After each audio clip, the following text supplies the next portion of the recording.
Hey y'all, welcome back to Floating Hands on the Internet. So today's October 1st. October 3rd is the release of Life of a Showgirl. And I happened to be on TikTok yesterday. I don't typically go there. I actually don't even usually have the app on my phone, but I was researching something and I knew the children of TikTok would know the answer.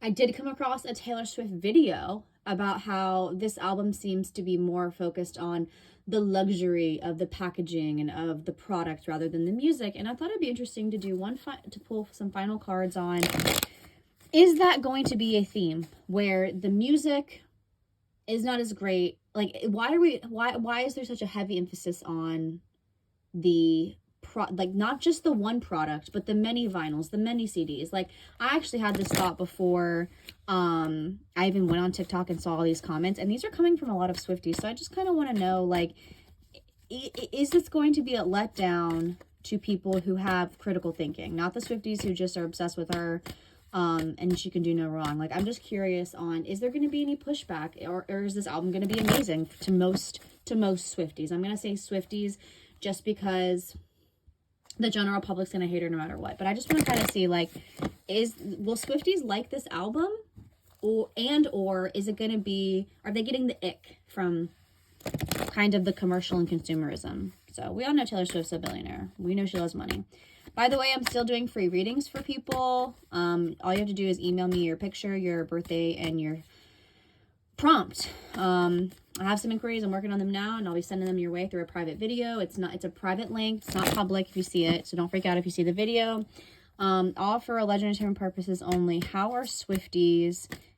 What should we be looking out for in the reaction of Swifties regarding the quality of Life of a Showgirl, the actual music, the nitty gritty, not just the sparkly vinyls? So all for alleged entertainment purposes only. How are majority of Swifties going to react who are not obsessive and can critically think, like dissecting the music? Okay. There it is. Okay. Yeah, I mean, the Two of Cups is like an exchange, right? So I don't think this album's gonna completely suck, because that's about like a nurturing relationship. I think every time Taylor Swift releases a song, it feels almost like a hug. Like, I'm giving you something, you're giving me something.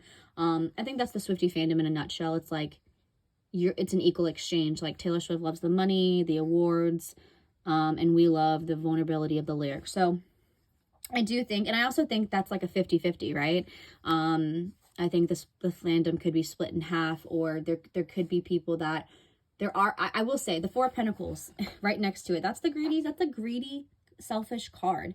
I think a lot of people would argue that. And so, I think with the Magician right next to it, like, the Magician is the manifester. He's an inspiration. It's in the reversal. So I think that has a couple of meanings. That's kind of like trying to force something. So I do think that there are going to be, like, I just keep on looking, like, at that, like, cut in half where, and I'm talking about the Swiftie fandom. I think more Swifties are going to be acknowledging the kind of greed. And I love Taylor Swift. This is all for legendary purposes only. I love her. But I'm a Swiftie, and I'm kind of feeling this way, and I don't think I'm going to be alone in that. And maybe that's a little bit biased, but hey, y'all know I'm a Swiftie before you watch these readings, so, say what you will. My intuition's normally not wrong. That's also about, like, not putting your best work forward. You're disconnected from yourself. You're disconnected from your this could have been better is what I keep, like, I'm thinking of Lover, not the good songs, but like the me hee hee, you need to calm down, those kind of songs that most Swifties don't love. That's the internet. Page of Swords is the internet. It's gonna hurt her ego. There it is. Yeah. So the Page of Swords, that's about the internet. I think people are gonna be roasting this on TikTok. Actually, I should say, I think Swiftie, like I think there's going to be more critical thinking Swifties that are like, this is not your best work. Listen, am I going to be bopping and listening to it? Fuck yeah, I am. But let's be real. When all the dust settles of this era and the excitement, when we critically look through this music through the lens of lyricism and beat, like how you're dissecting music, I think she's gonna kind of get some flack back. Now, people are gonna eat it up. People are gonna love it. Don't get me wrong. But in terms of the Swift, there's a shift in the, there is a shift in the fandom. I'm telling you. That's about, again, like a bruised ego. The Six of Wands is in the upright's a healthy ego, but in the reversal, it's a bruised ego. It's also about a setback, like you're not victorious. And right next to it's the Ten of Pentacles. The Ten of Pentacles is about money, happiness, having it all, and that's about like feeling like it's just, it didn't pan out the way that you wanted it to. To me, if the Ten of Pentacles was in the upright, she would have it all. She'd have the engagement and the money and this and that. Like, I'm not, listen, you're going to find plenty, millions of people who are going to love this album no matter what. But I'm telling you, there's a shift in the fandom, and it's going to bruise her ego. Okay. Ace of Pentacles, new opportunity, overcoming obstacles. Again, but things not panning out the way that you wanted them to. The Ace of Pentacles, I think she's going, I think when she gets this feedback, she's going to kind of be scrambling like, okay, well, what can I do now? That could also just be her going in a different direction. She's always going to make music, you guys, and she clearly has the ability, but I've been saying this for a while. I think her creativity is stifled, it's blocked, and I think that's why we're focusing so much on the packaging and the vinyl. But when you really look at the music, I don't know if it's going to be super high quality in the way that, like, say, folklore is. I keep on thinking about folklore. But yeah, that's about new beginnings. I think that could be her trying to find new ways and like of reconnecting with us. The Strength card's about overcoming obstacles. I wouldn't be shocked if she did more interviews, because the Ace of Pentacles, when it's in the upright like that, is about, you know, new beginnings, abundance, golden opportunities. But it's also about like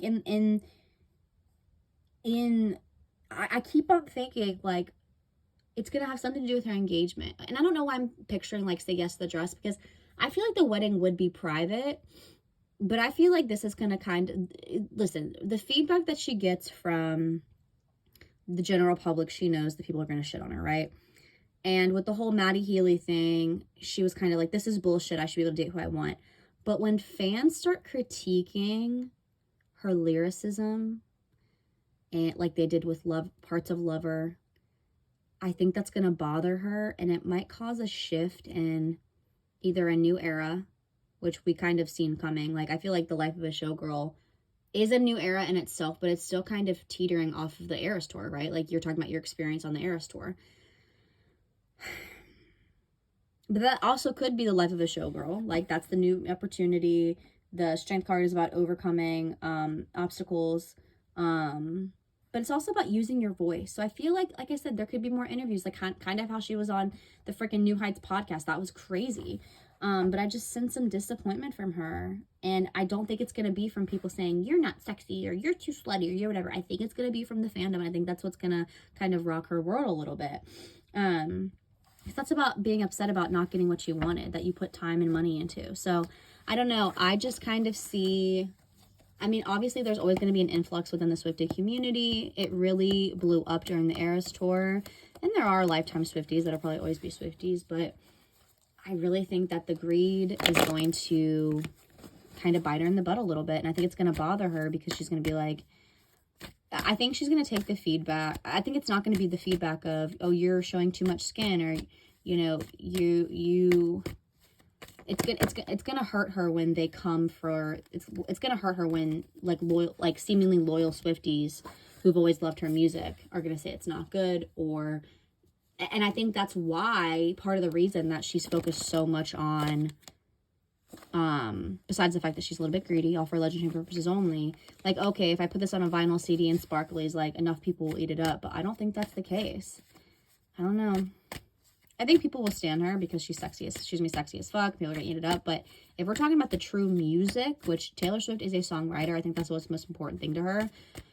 I think that's gonna bother her. So we can just do kind of ending thoughts, final predictions on Life of a Showgirl, and then we'll end it. If you have any ideas, let me know down below. If you've requested a private reading with me, then I'm working on it, and I'll send it to you. All right, final predictions on the perception within the Swiftie community for life of a showgirl. All for alleged entertainment purposes only. Final. Oh shit. Okay, well there you go. I've never done that. I'm sure I have. All right, final predictions. Oh. Yeah. That's interesting. The Queen of Cups came out. I think there's going to be this sense of Taylor Swift. I think that's part of the, like, I think that's part of Swifties loving it, right? And feeling kind of like how like I said, Taylor Swift songs are like a hug, but I think she thinks she's being vulnerable. Because think about it, with Folklore, she said that, you know, with songs like This Is Me Trying, right? Those really vulnerable songs, they weren't really about her. And there are other vulnerable songs. I mean, Soon You'll Get Better. That was, I don't know how you get more vulnerable than that. There's like this perception of like vulnerability that I think people are going to like, but I don't know that it's genuine.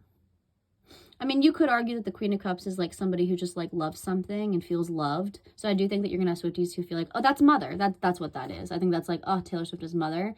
I also think that's her kind of being like, see, I'm vulnerable with you guys. So I don't think it's authentic on this album. The Tower card's about things falling apart, and that could be like a new era for her. And then the Ten of Cups is in the reversal.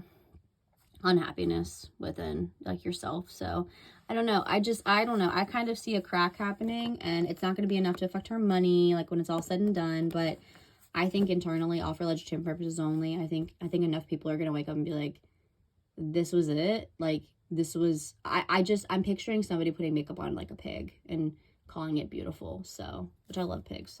No hate towards pigs. But anyway, those are my final predictions. All for legendary purposes only. If you want a free reading from me, email me at floatinghands@oti@gmail.com.